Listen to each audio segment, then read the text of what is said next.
TIFU by not being able to give my wife, soon-to-be ex, a facial. So my soon-to-be ex-wife and I have been pretty cordial and are still living together while exploring divorce. We just fell out of love, so no ill will. However, we still like to fool around.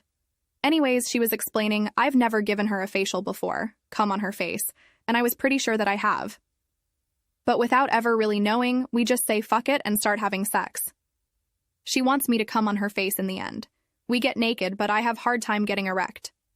Am I just getting old? Is what I was thinking. After getting to semi-chub, we bone for a bit, and she comes, but I don't. I'm not even fully erect. We get to another position, but then she is too tight for me after her orgasm, and I go flaccid. I try to rub myself back, but it doesn't work. We then give up, and she goes to her bedroom stating, "It's fine." I know it's not. I'm trying to figure out WTF. She's still the hottest person I want to bang, and I can't get it up to save my life. Yeah, I'm a little depressed due to the inevitable divorce, and a bit nervous to perform for her and give her this sexually desirable thing all males want to do. So maybe that's it? The next day, though, I'm taking Motrin for a foot injury I've had for a couple weeks. I've been taking it like candy due to the pain. But I stop then and look at the bottle to see the one thing that can cause erectile dysfunction: anti-inflammatory. I Google about Motrin and find that anti-inflammatory medicine can cause ED. Damn it. TLDR soon-to-be ex-wife wanted a facial from me, but I couldn't get erect due to anti-inflammatory painkillers. TIFU, by forgetting my mother, has AstroTurf. This happened a few months ago, but the consequences of my stupidity are still ongoing. One of my pet rats tragically passed away, and I wanted to give him a proper burial. This is fine in theory, however, I live in a first-floor flat with no garden. I put him in an old takeout container and popped him in the freezer, whilst I figured out how to respectfully dispose of him. My boyfriend bought a small trowel, and the original plan was to go into the woods at night and bury him. We decided this was a stupid plan as the woods were always busy at night, and we didn't want people to think we were up to something really dodgy. We instead decided to drive a couple towns over to Mam's house and bury him in her garden. We take the rat to her house. I solemnly walk into the garden holding my little trowel in one hand and my beloved pet in the other. Mam walks out to me, gives me a hug, and says, "Babe, I don't think you thought this through." AstroTurf, just fucking AstroTurf everywhere. She's always had AstroTurf even when I was a kid. I was already upset, but now just felt like a colossal dipshit. At this point, I had already committed to burying him, and the previously frozen rat had started to defrost on the journey down, so I had to do something. My BF lifted up a side of the AstroTurf whilst I frantically tried to dig a hole underneath with the trowel. Eventually, I managed to make a slight hole in the soil. I place my poor rat in the hole and try to cover it up with the soil. My BF is still holding up the AstroTurf at this point, and Mom is just leaning against the garden wall, trying not to piss herself laughing. We finish the funeral, and as I look back at his makeshift grave, I notice that there is a small rat-sized bulge in the AstroTurf. I apologize to Mam, who is an absolute saint, and just tells me not to be upset about it and that she would get my brother to deal with it. I wasn't sure what she meant by this. I had mental images of my brother jumping up and down on the mound to try and flatten it back out. I didn't want to stay and watch that part. My brother dragged one of Mam's large stone plant pots and placed it on top of the grave to help flatten the ground back out. I suspect he did try jumping on it first. I figured this would be end of the clusterfuck of a rat funeral. I was wrong. There is a dickhead urban badger that roams around that street. I'm guessing it was attracted to the smell of my poor rat as it broke into Mom's garden, knocked over her plant pot, snuffled up the AstroTurf, and took the rat. I was not upset because it took the rat. That's just standard circle of life shit. What I was upset about was the sheer amount of effort and embarrassment I went through trying to put that bloody rat in the ground when I could have just chucked it out on a plate for the dickhead badger to eat. So much work undone so quickly by one bastard mustelid. It has been months since burying the rat, and the badger now comes into the garden and pulls up the AstroTurf and least once a fortnight looking for more treats. Mam was okay with the burial, but she is cursing my name for the fallout from it. TLDR. Tried to bury a deceased pet rat under my mother's AstroTurf in an absolute clusterfuck of a rat. Funeral only for it to be dug up by a badger a couple days later. Badger now regularly rips up the AstroTurf looking for more treats.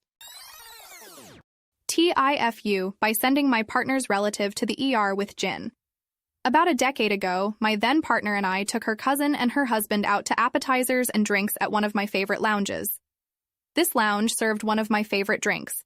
They called it a D20. It was muddled cucumber, Hendrick's gin, St. Germain's, lemon juice, soda, and a bit of pepper, simply sublime. And I bought a round of them, convincing the husband that while he may not like gin, this drink was amazing. So we have 2 rounds. Cousin's husband says that the pepper garnish made it a bit spicy. After some nice chatting and the drinks, we went to a bar nearby to shoot some pool. After about 15 minutes of pool, husband starts looking a bit rough and breathing heavy, complains it's hard to breathe. A light bulb goes off. Fuck. Hey man, are you allergic to juniper? I ask.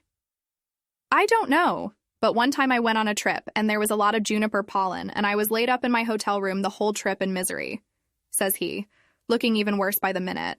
The other 3 of us exchange significant glances and his wife rushes him out of there.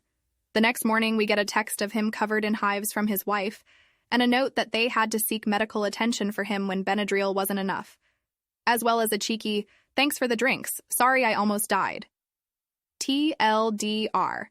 Convince partner's relative to try a gin cocktail. Relative likes cocktail, but it turns out they're allergic to gin. Medical attention needed to repair. Relative. TIFU by applying for a job, getting fired, and changing the job advertisement.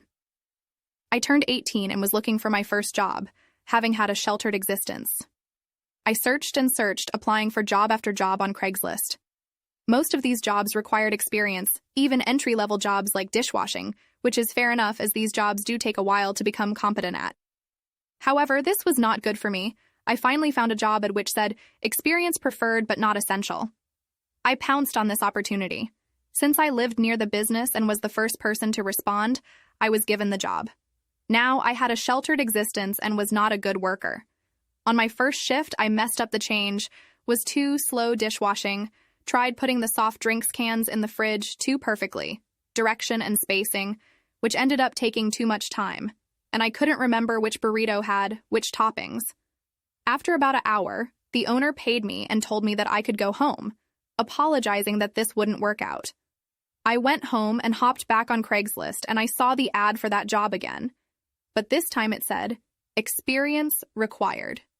TLDR. Applied for job, got fired after an hour, changed the ad from experience preferred to experience required. TIFU, by telling a girl that I'm happy, I wasn't one. Hey guys, this actually didn't happen today, but about a year ago, and was reminded of this when I was reading some of the other FUs on this sub. I was a medical student and we were in our OB/GYN rotations. So this happened the day after our first visit into the labor room. Well, in theory, I knew what happens during childbirth, but the reality was a huge eye-opener. There was so much blood, feces, and amniotic fluid that the entire floor became flooded. This was a particular case of polyhydramnios. There's too much amniotic fluid in the uterus. The next morning when we're getting ready for a lecture, my friends and I got to talking about our experience in the ward the day before, and one of my female friends remarked that it looked so painful and tiring. So this is exactly where my FU rears its ugly head.